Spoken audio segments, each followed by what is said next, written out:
Well, welcome to the 700 Club, a red line.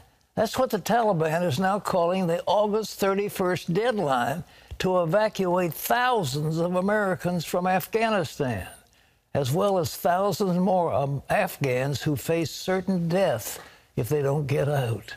So are they being held hostages? Oh, not what the press secretary of Biden says. So what danger does the Taliban's deadline threat hold? And meanwhile, U.S. military advisors have come up with their own ultimatum to the White House. What is it? And how will Biden respond?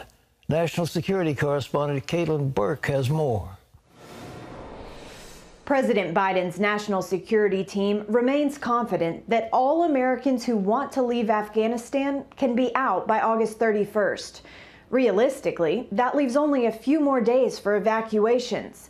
The remainder of the time needed to withdraw the 5,800 troops on the ground in Kabul. The goal is to get as many people out as fast as possible. Still, the situation in Kabul remains dangerous. Many desperate evacuees reporting the violence surrounding the airport is keeping them out. The Pentagon acknowledging two specific incidents where special forces and American helicopters went into Kabul to extract some 350 Americans. And National Security Advisor Jake Sullivan says there's a plan to get the remaining Americans who want to leave to the airport. We've contacted Americans still in Afghanistan by email, by phone, by text, to give them specific instructions. We have developed a method to safely and efficiently transfer groups of American citizens onto the airfield. For operational reasons, I'm not going to go into further detail on this. White House Press Secretary Jen Psaki pushing back at a reporter who referred to Americans as being stranded. I think it's irresponsible to say Americans are stranded. They are not. We are committed to bringing Americans who want to come home. Meanwhile, lawmakers are trying to get to the bottom of what happened in Afghanistan. Members of the House Intelligence Committee meeting with intelligence officials on Monday to discuss the fallout. We view this, as I said during the hearing, as the beginning of vigorous oversight of what went wrong in our departure from Afghanistan. President Biden meets with European allies during a G7 meeting today, where he's expected to face pressure to extend the Kabul evacuation deadline. Caitlin Burke, CBN News. Ladies and gentlemen, did you ever hear such a cloud of nonsense that's being put out by that poor woman, Psaki?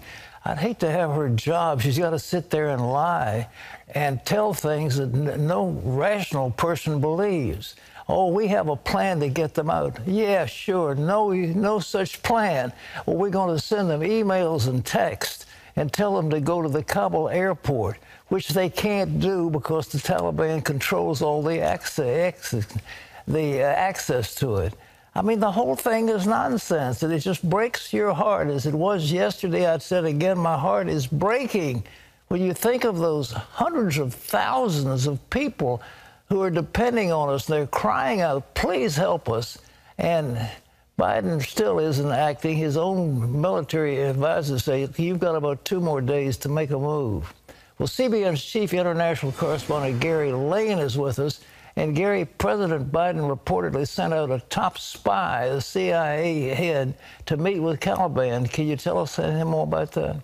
Yes, he really had no choice, Pat, but to send CIA Director William Burns to meet with Mullah Badr there in Afghanistan, in Kabul. And the reason for that is the president has really boxed himself into a corner.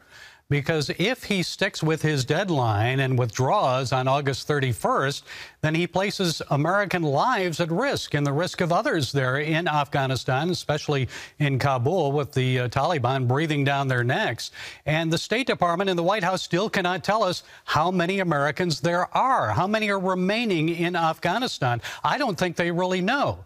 So then, on the other hand, if he extends the deadline, you've heard what the Taliban have said. It's a red line. August 31st is a red line, and the U.S. will suffer the consequences. Well, what are the consequences? Are we going to see firefights between Marines and our troops and the Taliban there in Kabul around the airport and the access points to the airport? So this is really a mess. And then you've got our allies who are meeting today at the G7. They're going to be discussing this because they're concerned about their people, the Germans, the French, and also the British. Kurdish that are still there in the country, they want more time to get out. And can you trust the Taliban and their word? They say they're 2.0, but they're fundamentalist Muslims, and by the Quran, they are determined to lie. They call it taqiyya, Pat. Taqiyya means to advance Islam, they can lie to anyone, their wives, infidels especially, but anyone to advance Islam. And so they cannot be trusted, and that's unlike Judeo-Christian ethics. The 10 Commandments, where the 9th commandment is, thou shalt not bear false witness. That means nothing to the Taliban. Gary, it looks like they want our troops out, but if the troops leave, there's not a chance of anybody ever getting out of that country. We've got to take military action, and we've got about, at best, a week and about 2 more. I'm trying to think, about 10 days left, or less than that. 1 week. To get them out. I mean, if the troops are gone, it's hopeless for the rest of them. Am I right? Well, it is, but then they're on their own. But remember, do you remember the bomb of all bombs, the mother of all bombs that Donald Trump dropped on the Taliban back in, I think it was 2017? They were very frightened by that, very concerned. That kind of brought them around. So are there those types of threats? Did Burns make that type of threat when he went to Kabul? We don't know. So we'll just have to wait and see what the president decides. But it's not a good situation, Pat. I doubt very seriously of that man, who, by the way, is a pretty experienced guy, that he made any threat to the Taliban at all. I imagine he was kind of make nice, but you can't make nice to those people. Well, in other news, the moment you've been waiting for is here. That's the president's message on the unvaccinated Americans who've been holding out for full FDA approval of COVID vaccines. And now the Pfizer vaccine has it. So how many of the 80 million Americans eligible for this shot will get it? And how many businesses will mandate it for employees and customers? Here's medical reporter Laurie Johnson. Pat, President Biden moved quickly to use the FDA's action as an opportunity to once again encourage unvaccinated Americans to get the shot. If you're one of the millions of Americans who said that they will not get the shot until it has full and final approval of the FDA, it has now happened. The moment you've been waiting for is here. It's time for you to go get your vaccination, and get it today. So far, 60% of adults 18 and over have been fully vaccinated. That leaves more than 80 million folks out there still eligible to get the shot. A survey back in June found that 3 in 10 unvaccinated adults would be more likely to take it if a vaccine were fully approved. But some officials are not waiting. Monday, New York City Mayor Bill de Blasio announcing vaccine mandates for the nation's largest school system. The U.S. Surgeon General says he expects more mandates from private businesses, colleges, and even local and state governments. The FDA approval also means the military will now up the timeline for vaccinating their troops. We're expecting more guidance on that within days, Pat. Laurie, should this approval convince skeptics that the vaccine is truly safe? Well, we'll wait and see. You know, just in June, the Kaiser Family Foundation did a survey and found that among the unvaccinated Americans, a third of them said that they would be more likely to take a vaccine if it had final approval. Didn't say definitely they would. So we'll have to wait and see in the days ahead if those vaccine numbers go up. But we do know a lot more people will be getting vaccinated simply because of all these brand new vaccine mandates, Pat. We're seeing a rise in children getting the infection. How effective are the vaccines against this Delta variant? Well, it's a very sad situation with the children. We're seeing about 1,300 kids in the hospital, Pat, right now. That's the highest number of hospitalized children for COVID-19 since the pandemic began.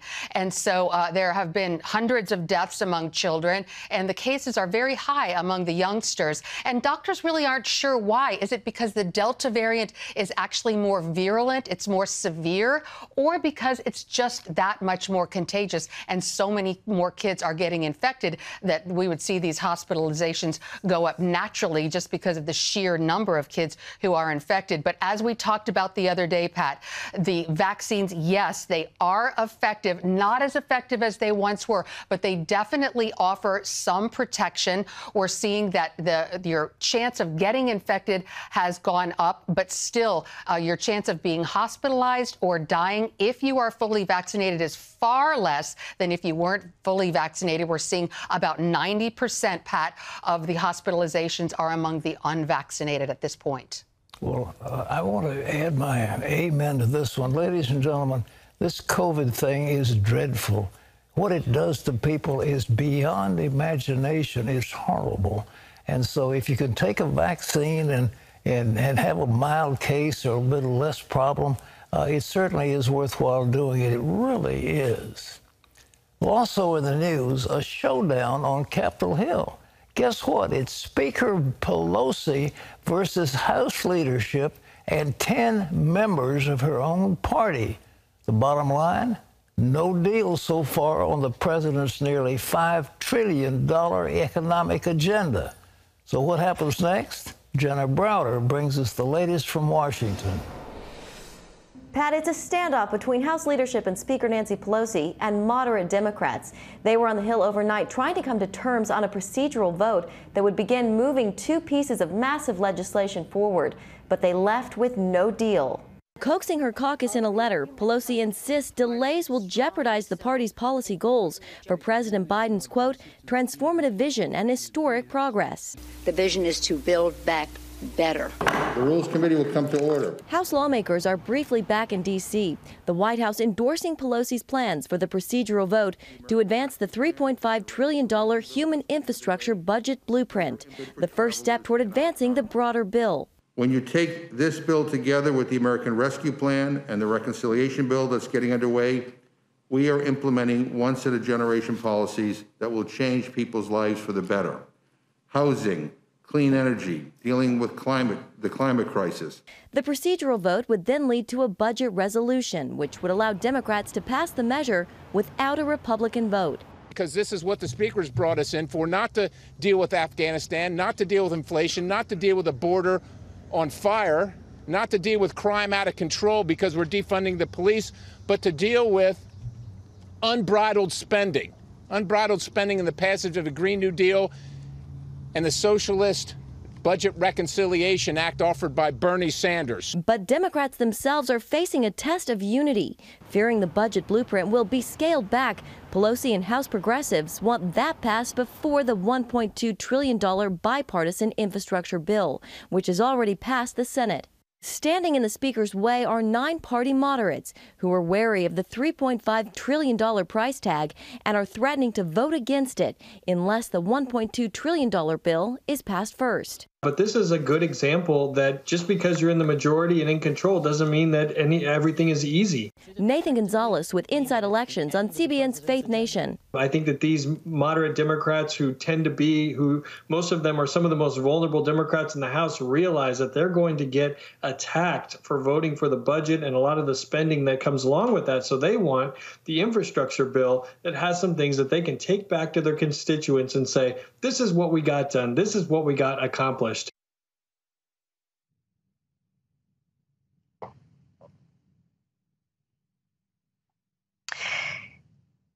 And just ask the question. Well, the massive budget bill has zero GOP support, so that means that moderate Democrats could kill it. The Speaker Pelosi will try for the procedural vote today, but can she only lose 3 votes? So what do you think, Dinner? What are these moderate Democrats in the Senate who are opposed to the bill? What are they doing? Well, that's the real question, Pat. Even if this bill does, or this budget blueprint gets out of the House, it faces a huge uphill battle in the Senate. A couple of senators, Joe Manchin and Kristen Sinema, 2 outspoken, more moderate Democrats, saying they can't support a $3.5 trillion price tag. Joe Manchin with a statement and strong words The House should put politics aside. It would send a terrible message to the American people. In this bipartisan bill, it would be held hostage. So essentially accusing Nancy Pelosi and House leadership of holding this $1.2 trillion bill hostage for the sake of this budget blueprint, $3.5 trillion. Kristen Sinema also saying that she cannot take this back to her constituents, that price tag, and in the coming weeks will be working behind the scenes to try to bring that price tag down. Pat? John, I want to ask you something. It'll take 3 votes, if I understand it, to flip the House to the Republicans. And there are 8 or 9 of these moderates who are opposing this particular bill. Do you think it might be a group that might be willing to vote against Pelosi as Speaker in January? Is that a possibility, do you believe? Well, it could be. A lot of these Democrats are some of the most vulnerable Democrats coming up in the 2022 midterms. And so they have to go back to their constituents and be able to explain this spending. And a lot of them, they don't feel like they can go back and say, this is why $3.5 trillion is necessary. So I think, Pat, that's why we're seeing them stand so strong. Normally Nancy Pelosi is really masterful at being able to, tighten the screws and get her members in line. But this time could be different. These moderate Democrats are standing strong. Pat? Thanks, Jenna. Well, ladies and gentlemen, you never can tell. Miracles do happen. I feel without question in the next midterm elections, there's going to be a tsunami of anger against what's being done to our country by these socialists. And I think the House is going to change membership. That without question, a couple more seats in the Senate are going to shift, and with the Democratic move in the census, the demographic, I'll say it right, the shift, several new seats are up for grabs. The whole thing is in play. The question is, can we wait that long? And so we can rejoice that there are a group of Democrats in the House that are opposing this. And please pray for Joe Manchin and Kristen Sinema in the Senate, because we need them.